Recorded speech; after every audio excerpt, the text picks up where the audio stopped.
رسول اللہ صلی اللہ علیہ وسلم نے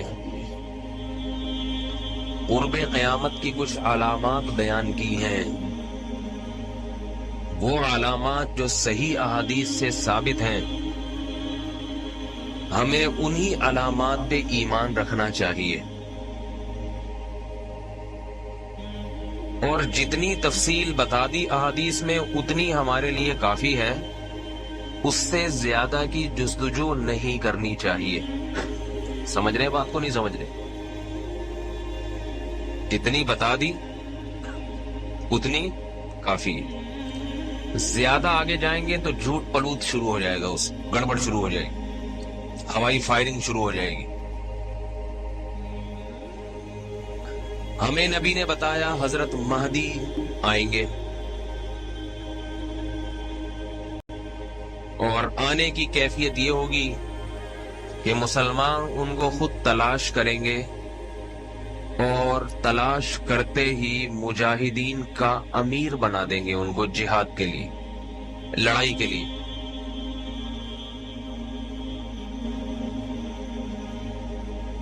اس پر ہمارا ایمان ہے. تو حضرت مہدی کا بنیادی مقصد کیا ہوگا؟ بولو بھائی. جہاد. کمانڈ چاہیے ہوگی مسلمانوں.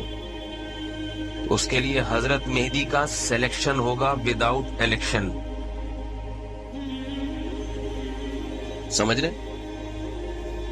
تو اس سے پتا چلا جتنے لوگ مہدی ہونے کا دعویٰ کرتے ہیں یا کریں گے، اگر وہ جہاد سے ریلیٹو نہیں ہے، لڑائی کے لیے میدان میں نہیں آ رہے، تو وہ مہدی کے علاوہ سب کچھ ہو سکتے ہیں، امام مہدی نہیں ہو سکتے وہ لوگ. سمجھ میں آ رہی ہے بات؟ سوال پیدا ہوتا ہے کہ ہم کیسے تلاش کریں، ہمیں کیا پتا چلے گا کب آ رہے ہیں؟ میرے پاس لوگ کہتے ہیں کہ حضرت فلاں نے کہا ہے 2015 میں، فلاں نے کہا ہے 2020 میں. اس کے بارے میں رسول اللہ صلی اللہ علیہ وسلم نے کچھ بھی نہیں بتایا. لہذا جو چیز اپنے وقت پہ جب ہوگی تو انشاءاللہ خود بخود ہو جائے گی. اللہ مسلمانوں کے دلوں میں خود بخود ڈال دیں گے کہ تلاش کرو. جو کام نبی نے کہہ دیا وہ ہو کر رہے گا، وہ میری اور آپ کی مرضی سے اس کا تعلق نہیں ہے.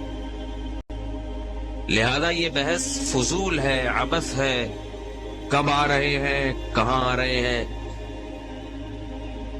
یہ ان لوگوں کے کام ہے ایسی باتوں میں زیادہ پڑنا جن کا عملی زندگی سے کوئی تعلق نہیں. ہمیں ہمارے ذمے جو کام لگایا گیا ہے ہمیں وہ کام کرنا ہے. باقی اللہ تعالیٰ مسلمانوں کی مدد کے لیے ایک امیر کو منتخب کریں گے جن کو حضرت مہدی کہا جاتا ہے. ان کا نام احمد ہوگا، مہدی ان کا لقب. مہدی کا معنی ہدایت یافتہ. سمجھ رہے کہ نہیں سمجھ رہے؟ قریشی ہوں گے، رسول اللہ صلی اللہ علیہ وسلم کی اولاد سے ہوں گے.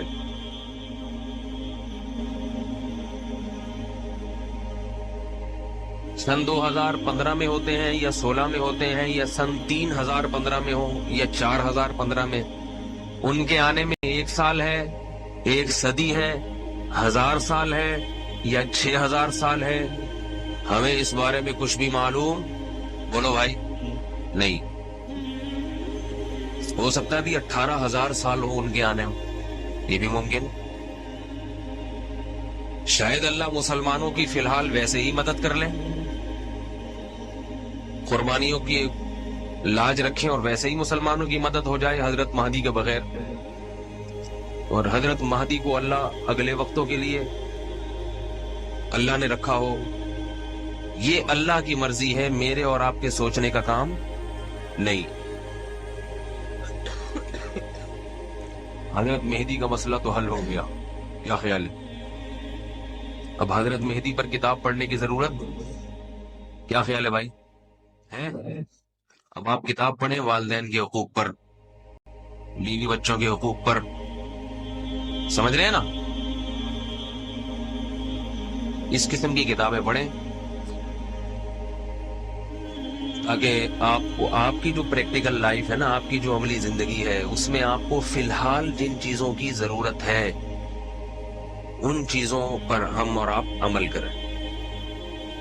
مسئلہ حل ہو گیا نہیں ہو گیا امام مہدی کا؟ کتنا آسانی سے حل ہو گیا۔ جب وہ آئیں گے تو میرے اور آپ سے پوچھ کے بولو بھائی، اللہ اس وقت مسلمان علماء کے، بزرگوں کے دلوں میں وحی کریں گے، الہام کریں گے۔ الہام، جب اللہ کی طرف سے الہام ہوتا ہے تو وہ غلط نہیں ہوتا۔ الہام ہوگا، الہام سب کے دلوں میں الہام ہوگا، جتنے بھی اس وقت کے بزرگان دین ہوں گے، کہ تلاش کرو، تلاش۔ اس سے یہ بھی پتا چلا کہ جو خود امام مہدی ہونے کا دعویٰ کرے وہ بھی جھوٹا ہے۔ امام مہدی خود نہیں کہیں گے لوگوں میں آ گیا ہوں، اس دفعہ مجھے سلیکٹ کرو۔ جو اپنی سلیکشن خود چاہے وہ تو امام مہدی ہو ہی نہیں سکتا، وہ تو شریف آدمی نہیں ہو سکتا امام مہدی ہونا تو دور کی بات۔